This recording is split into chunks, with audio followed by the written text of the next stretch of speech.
వేపాకుతో పళ్ళపొడి ఎలా తయారు చేసుకోవాలో చూపిస్తాను. ఇలా వేపాకుని ఎండబెట్టుకుని తర్వాత అందులో కొంచెం లవంగాలు, యాలకులు తీసుకోవాలి. అలాగే కరక్కాయ ఒక 3 కరక్కాయలు తీసుకుని దంచుకోవాలి. ఇవన్నిటిని మనం మిక్సీ పట్టేసుకోవాలి మెత్తగా. ఇది ఇలా మెత్తగా పొడిలా అయిపోతుంది. పొడిలా చేసేసుకుని తర్వాత కొంచెం జల్లించుకోవాలి. దీన్ని జల్లించుకుని మెత్తని పొడిలా చేసుకోవాలి. లేదంటే ఇలా మొక్కల్లా ఉంటే పళ్ళు మళ్ళీ చిగుళ్ళు దెబ్బతింటాయి. కాబట్టి ఇలా చేసుకున్నాక మనం ఇందులో కొంచెం కొద్దిగా సాల్ట్ ఎక్కువ వేయకూడదు. పసుపు కొంచెం ఎక్కువ వేసుకోవచ్చు, పర్వాలేదు.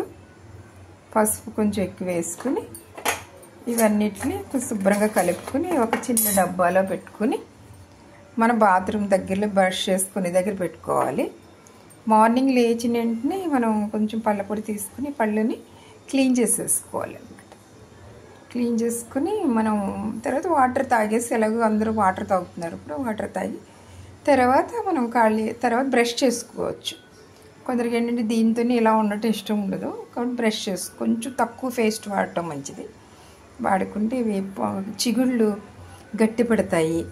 ఏమన్నా క్యావిటీస్ ఉన్నా, ఇప్పుడు అందరూ రూట్ కెనాల్కి వెళ్ళిపోతున్నారు. ఇది వాడుకోవడం వల్ల ఏంటంటే రూట్ కెనాల్కి వెళ్ళకుండా రక్షించబడతాయి. చాలా పిల్లల్లో ఇప్పుడు అందరికీ క్యావిటీస్ వచ్చేస్తున్నాయి. కాబట్టి పిల్లలకు కూడా ఇది అలవాటు చేసుకోవటం మంచిది. ఫస్ట్లో కొంచెం చేదుగా అనిపిస్తుంది, కానీ తర్వాత బాగుంటుంది. కాబట్టి అందరూ ఇది తప్పనిసరి చేసుకుని వాడుకోండి. చాలా బాగుంటుంది. నేను కూడా వాడుతున్నాను, చాలా బాగుంటుంది.